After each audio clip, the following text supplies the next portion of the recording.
From the News Channel 8 studios, Let's Talk Live with your hosts, Natasha Barrett and Doug McElway. Also, Dr. Katy Nelson's here with a look at some of the things that you need to watch out for to keep your whole family safe this season. And if you want more, just head to our Facebook page, check out our behind-the-scenes pictures, or you can weigh in by email. Let's Talk Live at news8.net. We'll be right back.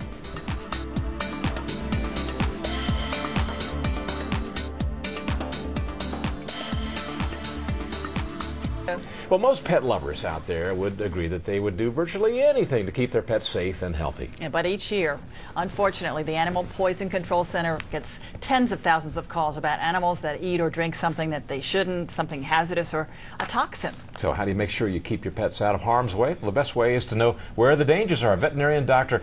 Katy Nelson is here now to help us all figure out, and she brought along a friend. Lady has come here to the studio today.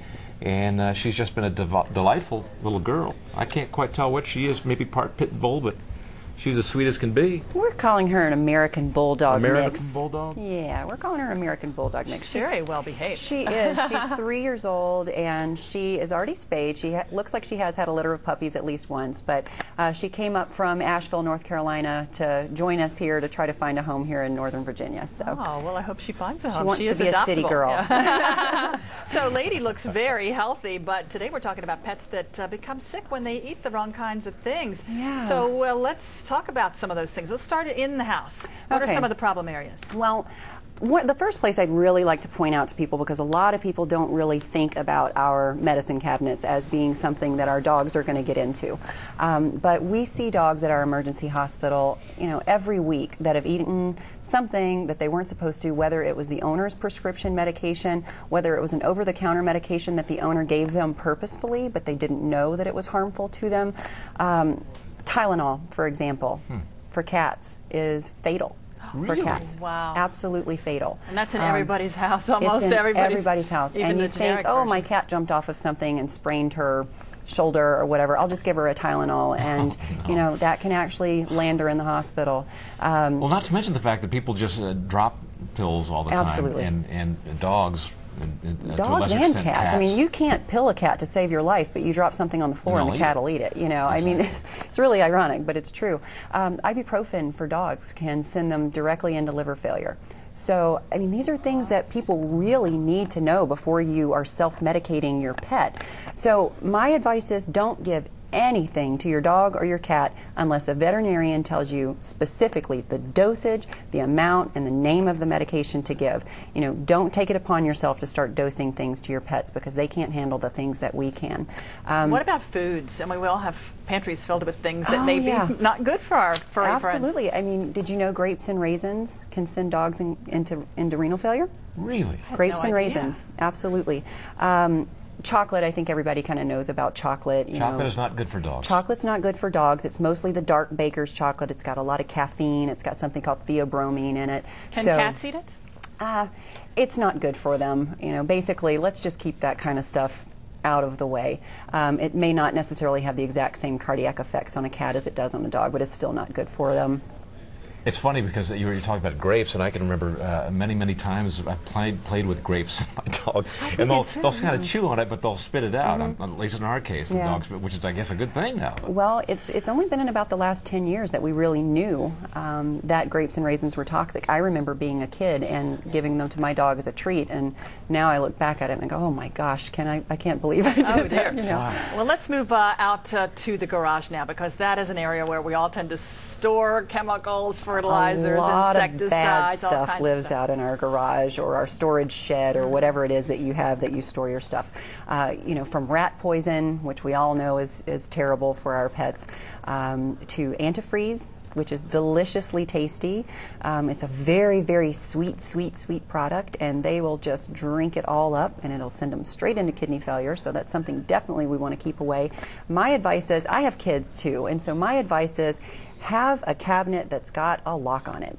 Have something where those little fingers and those little noses can't get into. Keep all your stuff in there that you might even think might be bad. put it in there, keep it away from them, don't make it an option. So often the trouble is that people have a leak in their radiator in their car and it spills out on the garage floor, or the neighbor does, and if you don't keep your dog on a tight leash. But that's the thing, you've got to pay attention. You've got to pay attention. I had no idea antifreeze had a sweet flavor to it. Very sweet. What human would ever go in and drink some antifreeze? Yeah, it's called ethylene glycol is the toxin that's in there, and that glycol part of it is really sweet.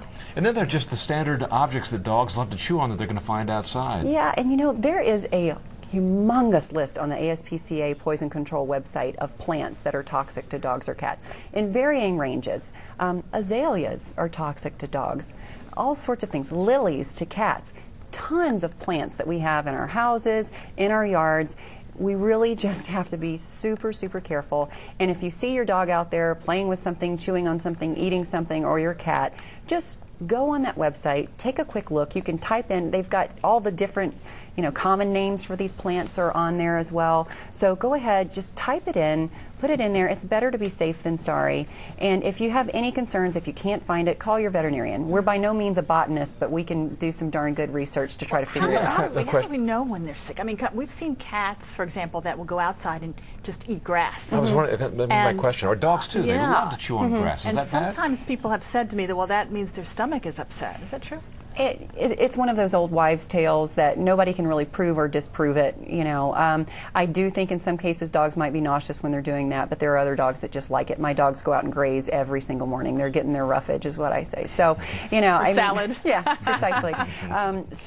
The thing we do have to watch out for, though, is if we just had our lawn fertilized, or if we've put down pesticides or something like that, and we see our dogs out there doing that, you really got to pay attention. If you are going to do that, which all of us want a pretty lawn, if you are going to do that, put your dog on a leash and take him for a walk on the sidewalk that day, rather than letting him run free in your yard. All right, we're out of time. Where can we find a home for Lady again? How do people need to contact you? Call the Animal Welfare League of Alexandria, or go to their website, alexandriaanimals.org, and please do adopt her. She is a wonderful little girl, and I think she'd make a great pet for somebody. And if you need a dog that just is so delightful to have around and doesn't cause any problems, Lady's the dog for you. Lady, we'd like to have a little more energy. Next time. Maybe Lady's tired. Pep it up a little bit, okay? Will you pep it up for me? Okay. Such a face, Good girl. Good girl. Very Thank you for being cute. so sweet. Well, we thank you so much, Dr. Katy Nelson, for coming in today. Thank you for having us. Good stuff, yeah. Coming up next, find out how you can improve your health without working out. And then we're going to take on a mother-son legal battle.